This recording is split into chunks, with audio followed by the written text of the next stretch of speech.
اس سے قبل بہتر اور مناسب بلکہ انسب ہے کہ ہم سب مل کر کونین کے داتا مخلوق خدا میں یکتا بے مثل و بے نظیر سراج منیر جن کا رخ زیبا والضحیٰ جن کی زلفیں واللیل اذا سجا حضور صاحب خلق عظیم رب کے سب سے محبوب پیغمبر صاحب انا اعطینا کالکوثر کی بارگاہ میں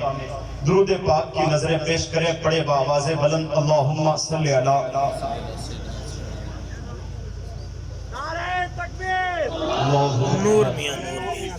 یا رسول اللہ نعرہ تکبیر محبتوں کے ساتھ کھڑے ہو جائیں ہمارے محبوب یزدانی حضرت کی صدائے دل آواز گونجتی ہے انہیں مدرسہ کہتے ہیں جہاں چھوٹوں پر شفقت اور بڑوں کی تعظیم کی تعلیم دی جاتی ہے انہیں مدرسہ کہتے ہیں جہاں اساتذہ کا ادب اور والدین کا احترام سکھایا جاتا ہے انہیں مدرسہ کہتے ہیں جہاں امر بالمعروف نہیں عن المنکر کا خوگر بنایا جاتا ہے اسے مدرسہ کہتے ہیں جہاں ظلم کی آنکھوں میں آنکھ ڈال کر ظلم کی سرکوبی کرنا سکھایا جاتا ہے اسے مدرسہ کہتے ہیں جہاں فرائض واجبات سنن مستحبات کا عادی بنایا جاتا ہو اسے مدرسہ کہتے ہیں جہاں ٹوٹی چٹائی پر بیٹھ کر محلات میں رہنے والوں کے سامنے بھی حقانیت اجاگر کرنے کی سیکھ دی جاتی ہے اسے مدرسہ کہتے ہیں جہاں بے حیائی کو لات مار کر حیا کی چادر دی جاتی ہے اسے مدرسہ کہتے ہیں تقاضائے زمانہ حافظ عالم قاری مفتی محقق ہونے کے ساتھ ساتھ ماسٹر ڈاکٹر انجینئر اور ریسرچ اسکالر بننے کی راہ ہموار کی جاتی ہے اسے مدرسہ کہتے ہیں مدارس پر رہنمائی کرنے والوں سنو یہ مدرسے هو الذی بعث فی الامیین رسولا منهم یتلو علیہم آیاتہ ویعلمهم الکتاب والحکمہ کی عملی تفسیر ہے ان مدرسوں کی ابتدا اصحاب صفا کے چھوٹے سے چبوترے سے ہوئی اور دیکھتے ہی دیکھتے اس کی شاخ عالم آب و گل میں تناور درخت کے مانند ہو گئی اللہ اکبر انہی مدرسوں نے ورنہ حرب ضرب کے عظیم سے سالار عطا کیے ہیں انہی مدرسوں نے امام غزالی ابن سینا ابن رشد محقق توسی اور امام راضی جیسے منطق و فلسفہ کلام کے ماہرین پیدا کیے ہیں انہی مدرسوں نے فارابی اور بستوی جیسے سائنس کی سوغات عطا کی ہے انہی مدرسوں نے بڑے بڑے مورخ ہمیں عطا کیے ہیں انہی مدرسوں نے بڑے بڑے سائنسدان پیدا کیے ہیں مدارس اسلامیہ کا قیام اس وقت عمل میں آیا جب اس جہان و رنگ و بو میں دین اسلام کی دعوت و تبلیغ کا کام شروع ہوا اور اسلام کی تعلیمات پر عمل ہونے لگا تب اصحاب صفا کے نام سے صفا کے چبوترے کے نام سے مدرسہ مشہور اور معروف ہوا اس مدرسے کے معلم ہمارے آقا محمد مصطفیٰ صلی اللہ تعالیٰ علیہ وسلم تھے اور طلبہ اصحاب مصطفیٰ صلی اللہ علیہ وسلم تھے باضابطہ طور پر اس مدرسے کا نہ کوئی نظام تھا نہ کوئی درس و تعطیل کے اوقات متعین تھے اور نہ ہمارے آقا صلی اللہ علیہ وسلم کے علاوہ کوئی اور معلم تھا لیکن طلبہ کا جذبہ علم طلبہ کا جذبہ اس طرح جوش مارتا تھا کہ روز و شب سام و شہر وہی چبوترے پر بیٹھا رہا کرتے تھے کچھ موقع ملتا میسر ہوتا کھا لیتے کسی کے سامنے دست سے سوال دراز نہ کرتے وقت ملتا آرام کر لیتے لیکن نظام تعلیم سے یہ تھا کہ جب میرے آقا تشریف لاتے جب ہمارے آقا تشریف لاتے تو کوئی ایک قرآنی آیت اور کوئی مذہبی مسئلہ بتا دیا کرتے تھے پھر صحابہ اسے گانٹھ باندھ کر رکھ لیا کرتے تھے اللہ اکبر اس مرکز تعلیم و تعلم کی کرنیں پھوٹی روشنی پھیلی اور سارے عالم کو جگمگ کرتی چلی گئی آج ہمیں جو کچھ ملا ہے انہی اصحاب مصطفیٰ علیہ السلام کا صدقہ ہے اللہ اکبر ان اصحاب مصطفیٰ نے بھوک پیاس کی شدت گرمی کی تپش سرد راتوں کی برفیلی ہواؤں کو برداشت کر کے علم فقہ کا جو ذخیرہ جمع کیا ہے آج ہم اس پر جتنا ناز کریں اتنا کم ہے دیکھتے ہی دیکھتے صفا کے چبوترے کی جو شاخیں تھی بڑی بڑی عمارتوں میں نظر آنے لگی اللہ اکبر دنیا آج کہہ رہی ہے لاکھ کہتی ہے کہنے دے کہ ہم نے مدارس میں تجدید کاری کر کے قیام مدارس کو پہلے سے زیادہ سودمند بنا دیا ہے لیکن حضرات یہ ایک ناقابل انکار حقیقت ہے کہ ان اصحاب مصطفیٰ کے پاس کھانے کو کھانا نہ ہوتا تھا مگر ہم نے سنت و خرد و نیش انہی سے سیکھا ہے ان اصحاب مصطفیٰ کے پاس پہننے کے لیے لباس نہ ہوتا تھا